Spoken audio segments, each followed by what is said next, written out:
Good morning students. तो आज के इस लेक्चर में हम पढ़ेंगे चैप्टर 5 के लाइफ प्रोसेस के बारे में। ये क्लास 10th का सबसे फर्स्ट चैप्टर है बायोलॉजी का, जो एग्ज़ाम पॉइंट ऑफ व्यू से बहुत ज़्यादा इंपॉर्टेंट है, क्योंकि जो 5 मार्क्स का क्वेश्चन होता है वो इसी चैप्टर में से आपके पास पूछा जाता है। तो चलिए चैप्टर को स्टार्ट कर लेते हैं। सबसे पहले हम बेसिक चीज़ें सीखेंगे कि लाइफ प्रोसेसेस क्या होती है और इसके जो पार्ट्स हैं वो फर्दर कैसे होते हैं। तो चलिए स्टार्ट कर लेते हैं। सबसे पहले पढ़ते हैं इसकी डेफिनेशन। देखिए लाइफ प्रोसेस की डेफिनेशन हमारे पास क्या है। Life process are essential function, यानी कि लाइफ प्रोसेस जो है वो बहुत ही इंपॉर्टेंट फंक्शन है। इसेंशियल का मतलब होता है important function. That living organism, जो भी लिविंग ऑर्गेनिजम्स हैं, परफॉर्म टू मेंटेन लाइफ, यानी कि लाइफ को मेंटेन करने के लिए लाइफ प्रोसेस जो है वो बहुत ही ज़रूरी फंक्शन है। दीज प्रोसेसेस आर क्रूशियल, ये प्रोसेसेस बहुत ज़रूरी हैं। किस किस के लिए? फॉर ग्रोथ, यानी कि बढ़ोतरी के लिए, रिप्रोडक्शन के लिए और एनर्जी ऊर्जा प्रोड्यूस करने के लिए, एंड ओवरऑल सर्वाइवल के लिए। यानी कि एक प्रकार से पूरा जो ब्रह्मांड हमारा चल रहा है या पूरी की पूरी जो लाइफ है वो इसी के ऊपर डिपेंड करती है, और ये सारा का सारा जो है हमारा लाइफ प्रोसेस के अंदर आता है। ठीक है, एक प्रकार से आपकी जो लाइफ है वो कैसे चल रही है, ग्रोथ कैसे हो रही है, आपको एनर्जीज कहाँ से मिल रही है, कैसे एनर्जी का प्रोडक्शन हो रहा है, या जो भी आप ओवरऑल सर्वाइव कर रहे हैं, वो सारा आपका लाइफ प्रोसेस के अंदर आता है। ठीक है स्टूडेंट्स, अब देखिए लाइफ प्रोसेस में सबसे जो फर्स्ट डेफिनेशन हमारे पास आती है वो आती है न्यूट्रिशन की। न्यूट्रिशन का मतलब क्या होता है? जो भी ज़रूरी चीज़ें हैं। ठीक है, जैसे कि the process to of obtaining and utilising food, यानी कि कहाँ कहाँ से हमें फूड मिलता है और उसको यूटिलाइज करते हैं। ऑर्गेनिज्म कैन बी, इसमें दो प्रकार के हमारे पास ऑर्गेनिज्म होते हैं। एक होता है हमारे पास ऑटोट्रोपिक न्यूट्रिशन और एक होता है हेटेरोट्रोपिक न्यूट्रिशन। ऑटोट्रोपिक न्यूट्रिशन कौन सा होता है? देखिए, प्रोड्यूस देयर ओन फूड, यानी कि ऐसे हेटेरोट्रोपिक न्यूट्रिशन उन्हें बोला जाता है जो अपना फूड जो है वो खुद तैयार कर सकते हैं। अब देखिए अपना फूड खुद कौन तैयार करेगा? देखिए सबसे पहले जो ग्रीन प्लांट्स हैं, ग्रीन प्लांट्स वो अपना फूड खुद तैयार करते हैं। ठीक है, और वो अपना फूड कैसे कैसे तैयार करते हैं? क्योंकि वो किसी दूसरे के ऊपर डिपेंड नहीं है। ठीक है ना, जैसे ह्यूमन हो गए या दूसरे हमारे पास और भी एनिमल्स हैं या बर्ड्स हैं, वो किसी दूसरे के ऊपर डिपेंड है। पर जो ग्रीन प्लांट्स हैं वो किसी के ऊपर डिपेंड नहीं रहते, वो अपना खाना खुद बनाते हैं रॉ मटेरियल के थ्रू। क्या लेते हैं ये? Raw material. रॉ मटेरियल में हमारे पास इसमें काफ़ी सारी चीज़ें आएंगी, जैसे कि सनलाइट होगी, ठीक है, एयर होगी, ठीक है, सनलाइट, एयर, और इसमें हमारे पास आता है वाटर। ठीक है, sunlight, air, water and soil भी आप इसमें लिख सकते हैं, क्योंकि मिट्टी भी ज़रूरी है। ठीक है, ग्रीन प्लांट्स के लिए। तो ग्रीन प्लांट्स क्या है? हमारे ऑटोट्रोपिक न्यूट्रिशन में आते हैं, जो अपना फूड जो है वो इन रॉ मटेरियल के थ्रू जो है वो तैयार करते हैं। ठीक है जी, अब इसमें हमारे पास देखिए लिखा भी हुआ है produce their own food, for example green plants through photosynthesis. Photosynthesis के थ्रू क्या है, ये अपना फूड तैयार करते हैं।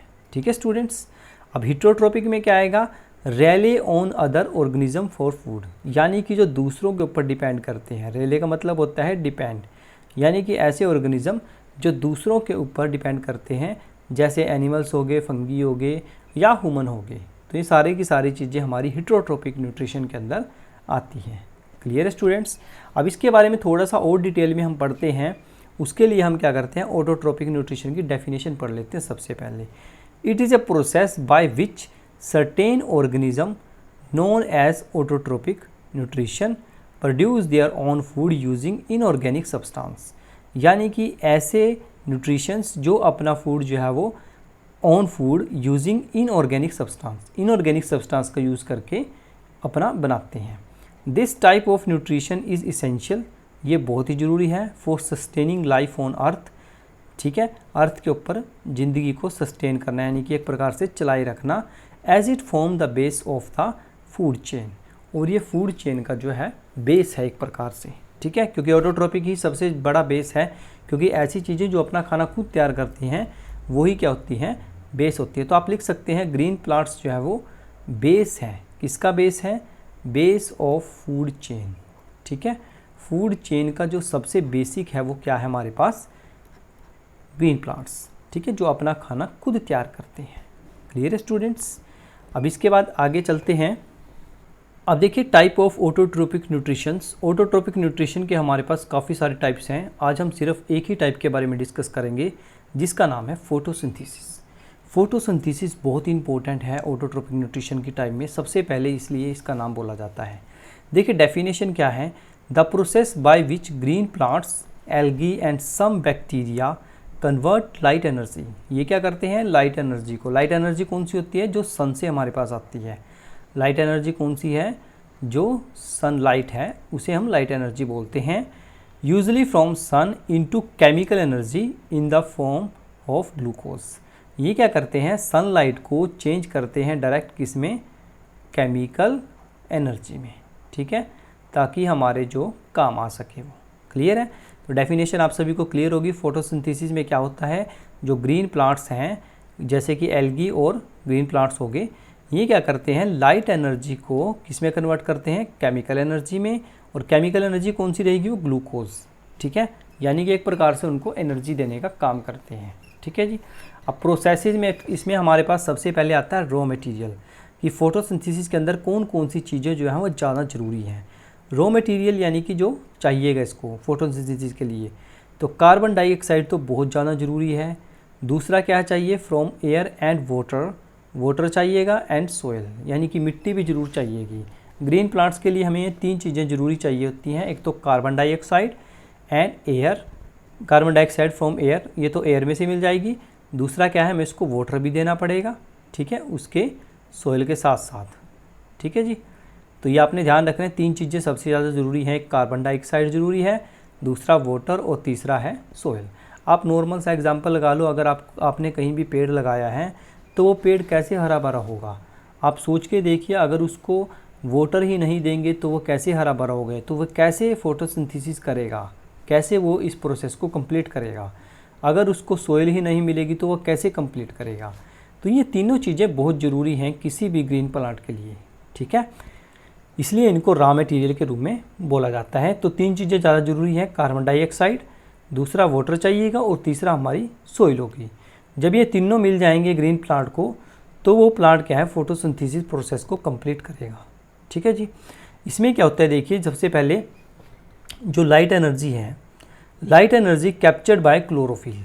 अब देखिए ये जो नाम है आपके पास क्लोरोफिल आया, क्लोरोफिल क्या होता है, जो हमारे ट्रीज़ के जो ट्रीज़ के जो हमारे पास लीफ होते हैं ना, लीफ बोलते हैं पत्तों को, ट्री के जो पत्ते होते हैं उसके ऊपर जो है वो ग्रीन पिगमेंट्स होते हैं। क्या होते हैं, ग्रीन पिगमेंट्स, और उनके अंदर हमारे पास क्या होता है, क्लोरोफिल होता है। ये जो क्लोरोफिल है यही क्या करता है, जो लाइट एनर्जी है उसको खींचता है, ठीक है। अब देखिए कैसे होता है, 6 मॉलिक्यूल CO2 के लेंगे हम, ठीक है, और 6 मॉलिक्यूल हम लेंगे वाटर के, in the presence of sunlight. Sunlight की प्रेजेंस में जब ये रिएक्शन होगी तो हमारे पास बनेगा, देखिए C6H12O6 और साथ में ऑक्सीजन, ठीक है जी। आपको पता है कि जो ग्रीन प्लांट्स हैं वो कार्बन डाइऑक्साइड लेते हैं और ऑक्सीजन हमें देते हैं, ठीक है। तो इस रिएक्शन को आपने बहुत इंपॉर्टेंट है, ध्यान से रखना है। 6 CO2, 6 मॉलिक्यूल हमने लेने हैं कार्बन डाइऑक्साइड के, और 6 ही मॉलिक्यूल हमने लेने हैं वाटर के। ये दोनों की दोनों जो मिलेंगे वो किस में मिलेंगे, लाइट की प्रेजेंस में, यानी कि सनलाइट के थ्रू। तो बनाएगा C6H12O6 और साथ में मेरे पास बनेगा 6 मॉलिक्यूल ऑक्सीजन के, ठीक है जी। ये जो 6H12 है इसको हम बोलते हैं ग्लूकोज, ठीक है। यही एनर्जी है जो प्लांट्स जो है वो यूज़ करेगा उसकी ग्रोथ के लिए, ठीक है ना। जो भी उस पर फ्रूट्स आएंगे वो ये एनर्जी की वजह से ही आएंगे, ठीक है। अगर पेड़ को देखो एनर्जी ही नहीं मिलेगी, अगर वो एनर्जी ही नहीं बनाएगा इन दोनों का यूज़ करके लाइट की प्रेजेंस में, तो वो आपको कार्बन डाइऑक्साइड से ऑक्सीजन में कैसे कन्वर्ट करके दे देगा, ठीक है ना। ऑक्सीजन तो हमें ज़रूरी चाहिए ना, क्योंकि हम ऑक्सीजन का यूज़ करते हैं, और जो ग्रीन प्लांट्स होते हैं वो कार्बन डाइऑक्साइड लेते हैं, ठीक है, एनवायरनमेंट में से। तो ये आप सभी को क्लियर हो गया होगा कि फोटोसिंथेसिस के अंदर जो है हमारे पास 3 रॉ मटेरियल की ज़रूरत पड़ती है। सबसे पहले कार्बन डाइऑक्साइड और वाटर और सोयल। जब ये तीनों मिल जाते हैं तो ये प्रोसेस कंप्लीट होती है। कंप्लीट होने के बाद जो रिएक्शन हमें यहाँ पे लिख के देखो 6 CO2 + 6 H2O, और लाइट की प्रेजेंस में रिएक्शन होगी तो हमारे पास बनेंगे 6 मॉलिक्यूल C6H12O6 ग्लूकोज के साथ, और 6 मॉलिक्यूल हमारे पास ऑक्सीजन के बाहर निकल जाएंगे, ठीक है स्टूडेंट्स।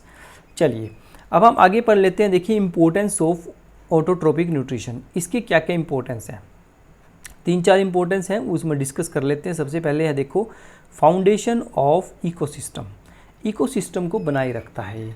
कैसे, देखिए सबसे पहले autotrophs form base of food chain, ये तो हमें पहले ही पढ़ लिया कि बेस का काम करते हैं फूड चेन का, providing energy for heterotropic organism consumers. ठीक है, ये क्या करते हैं, दूसरे जो कंज्यूमर्स हमारे पास होते हैं, हेटेरोट्रोपिक ऑर्गेनिज्म जो होते हैं, जो दूसरों के ऊपर डिपेंड रहते हैं, उनके लिए जो है एक प्रकार से एनर्जी प्रोवाइड कराते हैं। ठीक है ना। अब उनके लिए आप एनर्जी कैसे प्रोवाइड कराएंगे, आप सोचेंगे कि ये ग्रीन प्लांट्स जो है वो कैसे एनर्जी प्रोवाइड कराते होंगे। देखिए जो ग्रीन प्लांट्स हैं, ठीक है, आपने भी कभी ना कभी तो फ्रूट या खाई होगा, ठीक है ना कोई सीड्स तो आपने भी खाए होंगे। तो वो कहाँ से मिलते हैं आपको, ग्रीन प्लांट्स ही तो मिलते हैं। ठीक है ना, जो भी फ्रूट्स आप खाते हैं वो कहाँ से मिलते हैं, ग्रीन प्लांट्स के मिलते हैं। तो वो क्या है, एनर्जी आपको देते हैं। ठीक है ना, यही एनर्जी जो है आपको उस फॉर्म में मिलती है। सेम ऐसी अगर कोई भी ग्रीन प्लांट्स को खाएगा, जैसे कि हमारे पास एनिमल्स होते हैं, तो ये उनके लिए क्या करता है, जो कंज्यूमर्स होते हैं, ठीक है ना, जो दूसरों को खाते हैं, हेटेरोट्रोपिक में आते हैं जो, तो वो क्या करते हैं, उनके लिए एनर्जी का काम करते हैं, उनके लिए एनर्जी तैयार करते हैं। ठीक है, समझ गए ना। उसके बाद दूसरा पॉइंट क्या है, ऑक्सीजन प्रोडक्शन, ये ऑक्सीजन भी बनाते हैं, बिल्कुल सही है। देखो यहाँ पे भी 6 मॉलिक्यूल ऑक्सीजन के निकले थे जब हमने रिएक्शन करवाई थी, यहाँ पे देखो, ठीक है ना, सेम 6 मॉलिक्यूल यहाँ पे भी निकले थे। अब इसके बाद क्या है, देखिए through the photosynthesis autotrophs release oxygen, हमें पता है कि ऑटोट्रोप्स जो ऑक्सीजन को रिलीज करते हैं, which is essential for service of aerobic organism, जो हमारे लिए एरोबिक ऑर्गेनिज्म के लिए ज़रूरी है, यानी कि जिनके लिए ऑक्सीजन चाहिए। एरोबिक वो होते हैं जिनको ऑक्सीजन की ज़रूरत पड़ती है। ठीक है ना, ये ध्यान रखना है। तो ये ज़रूरी है, एसेंशियल है सर्वाइवल के लिए, ज़िंदगी जीने के लिए बहुत ही ज़रूरी है। ऑक्सीजन तो चाहिए ही चाहिएगी। ठीक है ना, चाहे वो कोई भी एनिमल है और चाहे कोई ह्यूमन है। क्लियर है स्टूडेंट्स। अब हम डिस्कस कर लेते हैं इससे रिलेटेड थोड़ा सा और इसके पार्ट्स के बारे में, जिसमें हमारे पास है कार्बन फिक्सेशन। ठीक है, देखिए कार्बन फिक्सेशन क्या है, सबसे पहले इसको पढ़ लेते हैं। Carbon fixation autotrophic organism help in regulation carbon dioxide level in the atmosphere contributing to climate stability. ये क्या करते हैं, कार्बन फिक्सेशन का भी काम करते हैं। कार्बन फिक्सेशन का मतलब क्या है कि यानी कि ये जो 6 मॉलिक्यूल हमने लिए हैं ना कार्बन डाइऑक्साइड के, ये क्या करते हैं, ट्री ही तो इनको खींचते हैं, एनवायरनमेंट में से कार्बन डाइऑक्साइड को खींचते हैं। तो इसका मतलब क्या है, जो लेवल है कार्बन डाइऑक्साइड का एनवायरनमेंट के अंदर वो भी मेंटेन रहता है। क्योंकि अगर ये पेड़ पौधे कार्बन डाइऑक्साइड को नहीं खींचेंगे तो कार्बन डाइऑक्साइड की जो परसेंटेज है, जो मात्रा है, वो तो एयर में बहुत ज़्यादा हो जाएगी। तो इसकी वजह से क्या, ऑक्सीजन की कमी हो जाएगी। तो क्या करते हैं प्लांट्स, ये क्या करते हैं, इसको क्लाइमेट को स्टेबिलिटी बनाने के लिए ये रेगुलर कार्बन डाइऑक्साइड लेवल को जो एटमॉस्फेयर के अंदर है उसको मेंटेन करके रखते हैं। ठीक है, उसके बाद है एग्जाम्पल्स ऑफ ऑटोट्रोपिक ऑर्गेनिज्म। इसके क्या क्या एग्जाम्पल हैं, सबसे पहला एग्जाम्पल इसका आएगा प्लांट्स। ग्रीन प्लांट्स भी आप लिख सकते हैं, खाली प्लांट्स भी आप लिख सकते हैं। Use photosynthesis to produce food, ये क्या करते हैं, फोटोसिंथेसिस के थ्रू क्या है, फूड को बनाते हैं, जैसे हमने इस रिएक्शन में समझा था। दूसरा है algae, aquatic autotrophs that also perform photosynthesis, ये भी एक्वाटिक ऑटोट्रोप्स हैं, एक्वाटिक बोलते हैं जो पानी में उगते हैं, परफॉर्म फोटोसिंथेसिस, तो ये भी फोटोसिंथेसिस भी प्रोसेस करते हैं। उसके बाद क्या, certain bacteria like cyanobacteria photosynthesis करते हैं, सल्फर बैक्टीरिया सीमोसिंथेटिक। ठीक है, तो ये भी कुछ हमारे पास ऐसे एग्जांपल्स हैं जो ऑटोट्रोपिक न्यूट्रिशन के या ऑटोट्रोपिक ऑर्गेनिज्म के एग्जांपल में आ सकते हैं। क्लियर है स्टूडेंट्स। तो आज का ये फर्स्ट लेक्चर था मेरी तरफ से, आपको कैसा लगा मुझे कमेंट करके ज़रूर बताना है, और अगली वीडियो आपको जल्द ही मिलेगी। क्लियर है स्टूडेंट्स। वीडियो में अगर आप नए थे, चैनल को सब्सक्राइब करना मत भूलिएगा। 10th क्लास के पेपर हैं आपके, पूरी तैयारी कराना मेरी जिम्मेवारी रहेगी। कोई भी आपका डाउट आता है प्लीज़ कमेंट में ज़रूर मेंशन करें, और पढ़ाई करते रहिए। All the very best.